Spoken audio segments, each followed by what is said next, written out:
নমস্কার প্রিয় দর্শক। আপনি কথা বলতে বলতে যে কাউকে বশীভূত করতে পারবেন খুব সহজেই। পৃথিবীর যে কোনো মানুষকে যে কোনো জায়গায় যে কোনো সময় আপনি খুব সহজেই তাকে বশীভূত করতে পারবেন। আপনার বশের মধ্যে রাখতে পারবেন, আপনার কথার মতন চলাতে পারবেন। এই প্রয়োগটি যদি আজকের আপনি করতে পারেন, তো এই প্রয়োগটি করার জন্য আপনি ভিডিওটি শেষ পর্যন্ত দেখবেন, কোথাও স্কিপ করবেন না। তাহলে সমস্ত নিয়মবিধি বুঝতে পারবেন, ঠিক আছে? আর যদি ভিডিও ভালো লাগে ভিডিওকে একটি লাইক অবশ্যই করবেন, আর চ্যানেলে প্রথমবার আসতে গেলে চ্যানেলটি সাবস্ক্রাইব করে আমার পাশে থাকবেন। কারণ অন্যান্য অনেক ধরনের মন্ত্রযন্ত্র আমি এখানে নিয়ে এসে থাকি, যেগুলো ছোটোখাটো প্রয়োগ আপনি করতে পারবেন, বা বড় বড় প্রয়োগও দেওয়া হবে। আপনারা কমেন্ট করলে আমি সেগুলো নিয়ে আসার চেষ্টা করব, ঠিক আছে? তো আসুন এখন সেই ভিডিওটি শুরু করা যাক। ভিডিওটি কেমন আছে?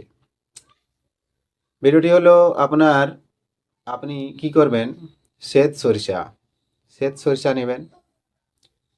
শ্বেত সরিষা নেওয়ার পরে আপনাকে দেবদারু দেবদারু মূল নিয়ে আসতে হবে। শ্বেত সরিষা এবং দেবদারু মূল এগুলো নিয়ে আসলেন। এগুলোকে দুইটিকে একসাথে পেষণ করিয়া বটিকা তৈরি করবেন। ছোট ছোট বটিকা তৈরি করবেন, ছোট ছোট বটিকা তৈরি করবেন। এবং সেই বটিকা আপনি যখন মুখে দিবেন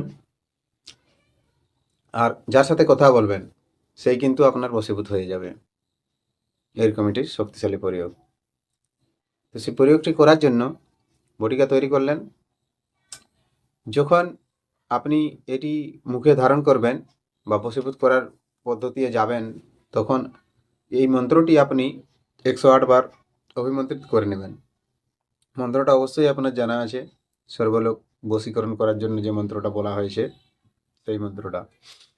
আর যদি জানেন না তাহলে মন্ত্রটা দেখুন, স্ক্রিনে চলে আসছে, আপনি মুখস্থ করবেন আর প্রয়োগ করবেন। মন্ত্রটি হলো ওং নমো নারায়ণায় সর্বলোকানাং মম বসান কুরু কুরু সাহা। ওং নমো নারায়ণায় সর্বলোকানাং মম বসান কুরু কুরু সাহা। এই মন্ত্রটি মুখস্থ করে নেবেন, ভালো করে সিদ্ধ করে নেবেন। তারপরে প্রয়োগকালে 108 বার অভিমন্ত্রিত করে সেই বটিকাটি আপনার মুখে ধারণ করবেন। এবং তারপরে যার সাথে আপনি কথা বলবেন বা যে জায়গায় গিয়ে আপনি কথা বলবেন, সবাই আপনার বশীভূত হইয়া আপনার কথা শুনবে বা আপনার বশীভূত হইয়া যাবে, ঠিক আছে?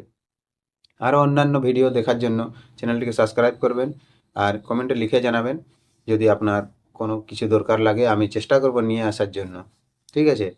এক দাদা আমাকে অনেকদিন থেকে কমেন্ট করে চলেছেন আয়না দর্পণ দিবেন, কারণ আয়না দর্পণ আমাদের কাছে নেই। আয়না দিয়ে আমরা কোনো কিছু দেখানো হয় না, ভূত প্রেত ডান যোগিনী বা কোনো কিছুই না। আমরা তেল দ্বারা দেখা হয়, তেল পড়া যদি আপনি শিখতে চান তেল পড়া দিতে পারি। তেল পড়া দ্বারাই আপনি বুঝতে পারবেন।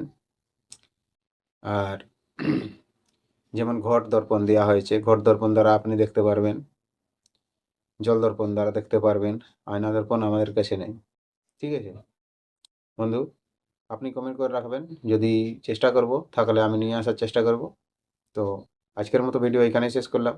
দেখা হবে আবার নতুন ভিডিওতে, ততক্ষণ পর্যন্ত আপনি আপনার খেয়াল রাখবেন। নমস্কার, জোহার, ধন্যবাদ।